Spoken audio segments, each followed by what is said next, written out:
Olá, meus amores! Aqui é a professora Alessandra Caldas. Espero que vocês estejam bem. A professora está com muitas saudades, mas se Deus quiser, logo, logo estaremos juntinhos novamente. Sabemos que esse afastamento é necessário, vocês sabem disso.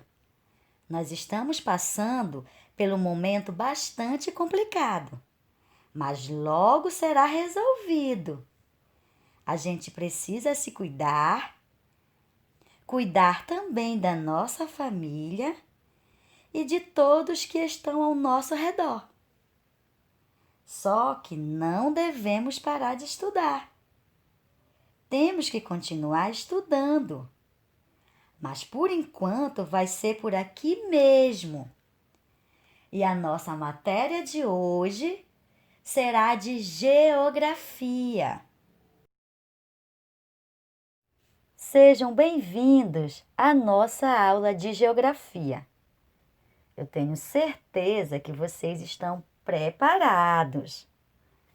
Peguem o livro de vocês, o livro de geografia, e coloquem a data na página 402, 403, 404 e 405. Coloquem a data nessas páginas. E hoje nós iremos falar sobre a indústrias e transformação. Indústria de transformação. Nas indústrias de transformação, a matéria-prima é transformada em produtos de consumo direto ou em produtos que serão utilizados por outras indústrias. As indústrias de transformação podem ser de bens de produção ou indústria de base, bens de consumo, máquinas e equipamentos. Observem, crianças, na imagem, o funcionamento de uma indústria. Indústria de produção ou indústria de base. Elas preparam a matéria-prima para outra indústria usar na produção de um novo artigo.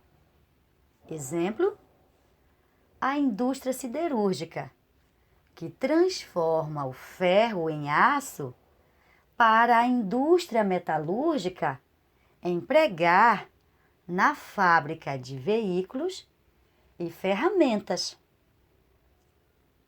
Observem, crianças, que essas indústrias preparam a matéria-prima para outras indústrias usarem, justamente para produzir um novo produto. Observe na imagem que está mostrando uma indústria. Vamos continuar com a nossa leitura. Bens de consumo. Os bens de consumo fabricam produtos que são consumidos diretamente pelas pessoas, como alimentos, roupas, remédios, aparelhos eletrônicos e etc. Já máquinas e equipamentos transformam os produtos da indústria de base em máquinas e equipamentos que serão usados em outras indústrias. Observem, crianças, que no bens de consumo, eles fabricam produtos que são consumidos diretamente pelas pessoas. Já em máquinas e equipamentos, eles transformam esses produtos que vêm da indústria de base justamente em máquinas e equipamentos que serão utilizados por outras indústrias. Então, meus amores, vamos continuar com a nossa leitura no próximo slide. Para funcionar, uma indústria necessita de mão de obra especializada, ou seja, ela necessita dos trabalhadores. Sem os trabalhadores, não tem como uma indústria funcionar. Ela necessita de matéria-prima, ou seja, dos produtos naturais. Ela necessita de energia para movimentar as máquinas. Sem energia, não tem como as máquinas funcionarem. Ela necessita de capital, ou seja, de dinheiro, para comprar matérias-primas e máquinas, e também pagar os trabalhadores. Se não tiver dinheiro, não tem como ela comprar matérias-primas, não tem como ela comprar máquinas e não tem como ela pagar os trabalhadores. Ou seja, ela precisa de capital. Ela necessita também de transporte para levar matérias-primas e os produtos de um local para o outro. Se não tiver o transporte, não tem como ela levar esses produtos de um lugar para o outro. Ela necessita de lojas. Para quê? Para vender os produtos.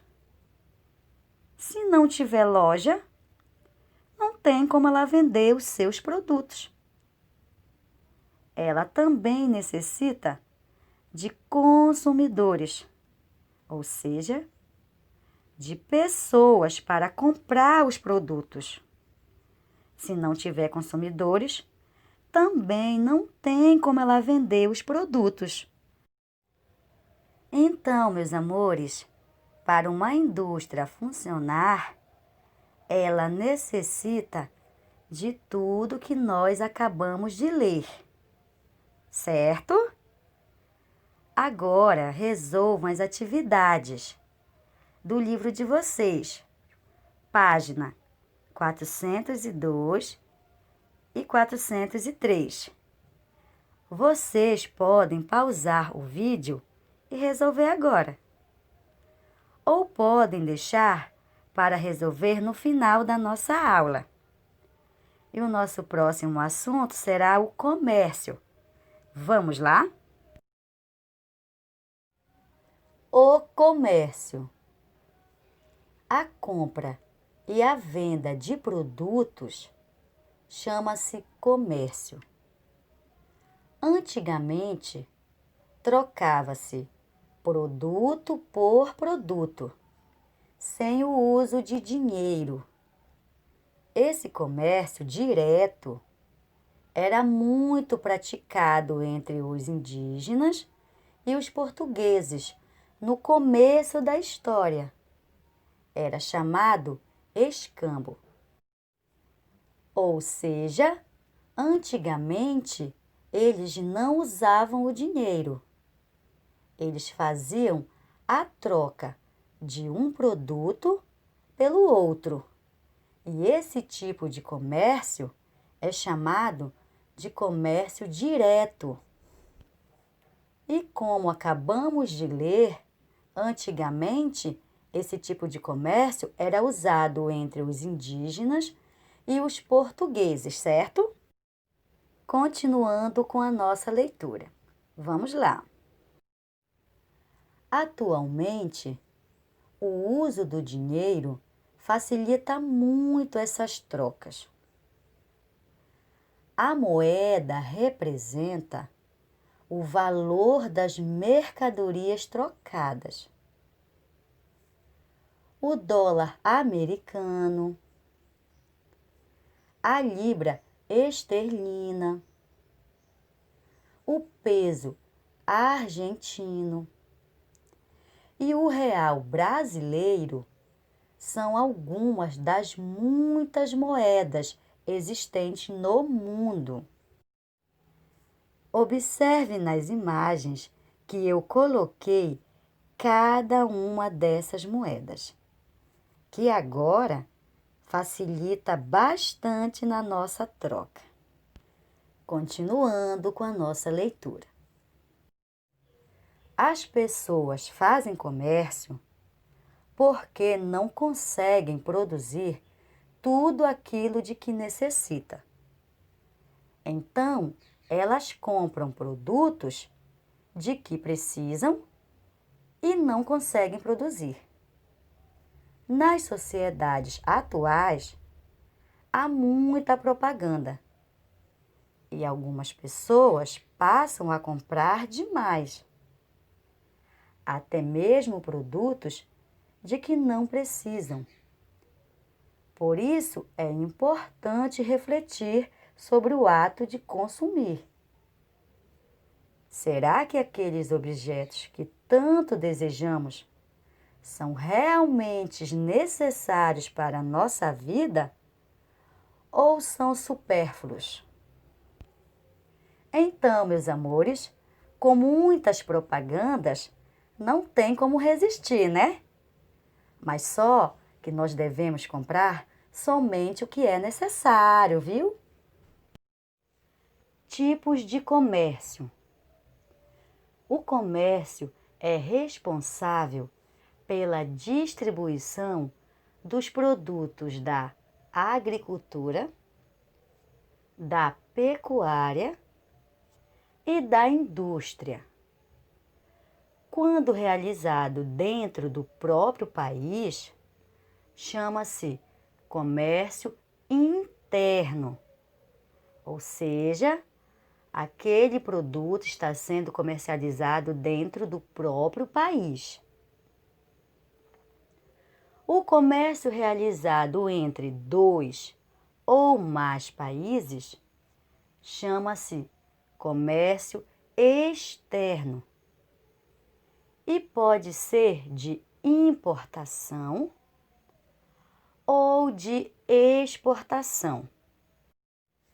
Aqui, os produtos estão sendo comercializados em outros países, por isso chama-se comércio externo. A compra de produtos de outros países é chamada de importação. O Brasil importa máquinas industriais, aparelhos hospitalares, produtos químicos e eletrônicos, trigo e etc. Além desses produtos que acabamos de falar, o Brasil faz importação de outros produtos. A venda de produtos para outros países denomina-se exportação. O Brasil exporta soja, café, calçados, madeiras, fumo, suco de laranja, açúcar,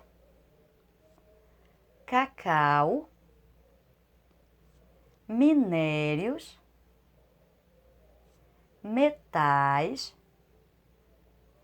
peças e combustível para automóveis, máquinas, ferramentas e automóveis e aparelhos eletrônicos também são produtos exportados pelo Brasil. Observem que o Brasil faz exportação de muitos produtos, ou seja, o Brasil faz importação e também faz exportação, certo? Agora, assistem o vídeo que fala um pouco sobre a moeda. Após o vídeo, resolvam as atividades da página 504 e 505. Então, meus amores, por hoje é só. Fiquem com Deus e até a nossa próxima aula. A história do dinheiro. Há muito tempo, em civilizações primitivas, não existia o dinheiro como existe hoje. Tudo era produzido para a própria subsistência do grupo, no qual não existiam relações comerciais. Porém, com o tempo, estes grupos começam a aumentar e aumentam também a produção de produtos específicos, como sapatos, celas, roupas e variados tipos de alimento. O excesso dessa produção é então trocado com tribos vizinhas e surge o que hoje chamamos de escambo, que é a troca de produtos em seu estado natural. Com o desenvolvimento destes grupos de pessoas, começam a existir muitas mercadorias, ficando difíceis trocas justas. Estabelece-se, então, uma mercadoria que passa a ser aceita não mais para ser consumida, e sim para ser trocada novamente. A estas se deu o nome de moedas mercadorias, as quais o gado e o sal foram os exemplos principais. O gado, por produzir leite e seus derivados, e o sal, por ser raro na época. Estas moedas mercadorias, o gado e o sal, tornaram-se tão importantes que deram origem às palavras que usamos até hoje, como pecúnia, dinheiro, derivada da palavra pecus, gado, e salário, que tem sua origem na utilização do sal, Roma. Com o desenvolvimento dos meios de transporte, a economia de distantes territórios começa a se comunicar, e para isso é preciso de moedas feitas com um material durável e de pequeno tamanho, para facilitar o seu transporte. Começam então a ser fabricadas moedas de madeira, pedra e de metais. As moedas feitas de metal passaram a ser mais valorizadas pelo fato de apresentarem vantagens como divisibilidade, raridade, beleza e a se adaptarem ao modelo pensado. Assim, é no século VII a.C. que começam a surgir as primeiras moedas parecidas com as atuais, pequenas, de metal, valor definido e com o cunho oficial, símbolo feito pelo Estado. Com a possibilidade de acumular riquezas em forma de dinheiro, as moedas de metais preciosos também tendiam a ser falsificadas. Uma forma fácil era tirar o metal do meio das barras de ouro, que eram medidas por peso, deixando só uma camada fina por fora, e enchê-las de chumbo. Mesmo as moedas bem mais finas muitas vezes passavam por este processo. O chumbo, porém, é um metal muito maleável, e é aí que nasce o costume de morder a moeda para ver se não é falsificada. Na mesma época, surge também o perigo das moedas serem roubadas. Consequentemente, mercadores começam a usar documentos que descreviam certa quantia de dinheiro, ou então recibos de depósitos de joias e metais preciosos em casa de depósitos, primeiros bancos, como forma de troca. Surge então a moeda símbolo.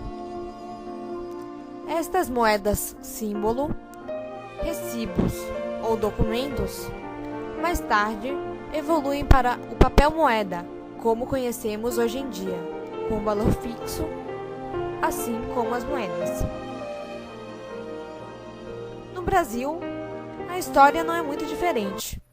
As moedas mercadorias, estabelecidas por Dom Sebastião, rei de Portugal, em 1568, eram o pau-brasil, o açúcar e o ouro. E as primeiras moedas cunhadas só entram em circulação em 1645. Porém, é só em 1694 que é criada a primeira Casa da Moeda, localizada na Bahia. O Banco Central do Brasil foi fundado em 1965, tornando-se responsável pelo dinheiro circulante nacional. O dinheiro nasceu e evoluiu de tal forma que atualmente existe não só dinheiro em papel e em moeda, como cheques, cartões de crédito e é possível até fazer operações pelo celular.